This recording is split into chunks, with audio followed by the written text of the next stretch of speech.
we're going to examine the perceptions and impressions of people who witnessed or experienced firsthand the Tunguska cosmic event. This is from Vasily Akshen of the Evenki people, and this one is also to I.M. Suslov, who collected this account in 1926. He woke up at the moment when the tent was torn away, and he was thrown aside by a powerful jolt, but did not lose consciousness. The ground shook, and incredibly loud, prolonged roaring was heard. Everything round about was shrouded in smoke and fog from the burning, falling trees. Eventually the roar died away, the wind dropped, but the forest went on burning. All three set off in search of the reindeer, which, at the time of the catastrophe, had rushed away. Many of them did not come back and could not be traced. End of quote. The next one is from the account of the children of Ivanak Padya, who camped on the river Avarkita. Quote begins, "They were awakened by a loud rumble. Explosions were heard everywhere. The earth trembled and there was a loud cracking noise. A terrible storm, during which they could hardly keep on their feet, flattened the forest near their tent. Far away towards the north, a kind of cloud was visible." End of quote. The next one was from the testimony of a man named Semenov. It was given to Krinov in the year 1930. Quote, "I don't remember the year exactly, but more than 20 years ago, when the fallow land was being plowed up, I was sitting on the porch of the house at the trading station at Vanavara at breakfast time and looking towards the north. I had just raised my axe to hoop a cask, when suddenly in the north, the sky was split in two, and high above the forest, the whole northern part of the sky appeared to be covered with fire. At that moment, I felt great heat, as if my shirt had caught fire. I wanted to pull off my shirt and throw it away, but at that moment, there was a bang in the sky, and a mighty crash was heard. I was thrown to the ground about 3 sageens away from the porch, this would be about 20 feet, and for a moment I lost consciousness. My wife ran out and carried me into the hut. The crash was followed by noise like stones falling from the sky or guns firing. The earth trembled, and when I lay on the ground I covered my head because I was afraid that stones might hit it. At the moment when the sky opened, a hot wind, as from a cannon, blew past the huts from the north." So a sageen is about 7 English feet. Now, I will say that the town that he was in, Vanavara, is about 40 miles from the epicenter of the blast. And this is from the testimony of the daughter of Semenov, Kosolapova. Kosolapova was the daughter's name.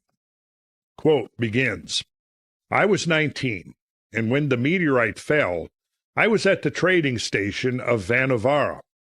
Marfa and I, Marfa's her friend, and I had come to the spring for water. Marfa began to draw water, and I was standing beside her facing north. Suddenly, before me, I saw the sky in the north open to the ground and fire pour out. We were terrified, but the sky closed again, and immediately afterwards, bangs like gunshots were heard. We thought that stones were falling from the sky and rushed off in terror, leaving our pail by the spring. I ran with my head down and covered because I was afraid that stones might fall on it. When we reached the house, we saw my father, Semenov, lying unconscious near the barn opposite the porch of the house. Marfa and I carried him into the hut. We were terribly frightened at the time. The fire was brighter than the sun. During the bangs, the earth and the huts trembled greatly. The noises at first were very loud and seemed to be right above our heads, and then they became quieter and quieter." End of quote. One of the earliest reports of the Tunguska event in Western media came in 1931 and appeared in the journal Scientific American. It had the title, More About the Great Siberian Meteor, authored by J. G. Crowther. And I quote from that article. Many other reports referred to the devastation of the forest and the felling of trees in uniform directions. I will mention here, this is before now any Western scientists have gotten to the region for themselves. So they're hearing the reports and the accounts coming from the eyewitnesses and the investigators, and they are now reporting on this in Scientific American. So many of the other reports referred to the devastation of the forest and the felling of the trees in uniform directions. One to the destruction of several Tungus families, and one to a forest fire. The Tungus terror of the district will be understood when I report that Professor Kulik told me the occurrence had caused the evolution of a new tribal religion. They regarded the arrival of the meteorite as a visitation from a god named Agdi, meaning fire, to punish the wicked. The place of the fall is believed to be accursed. The title of the article, more about the next quote is from the article entitled More About the Great Siberian Meteor.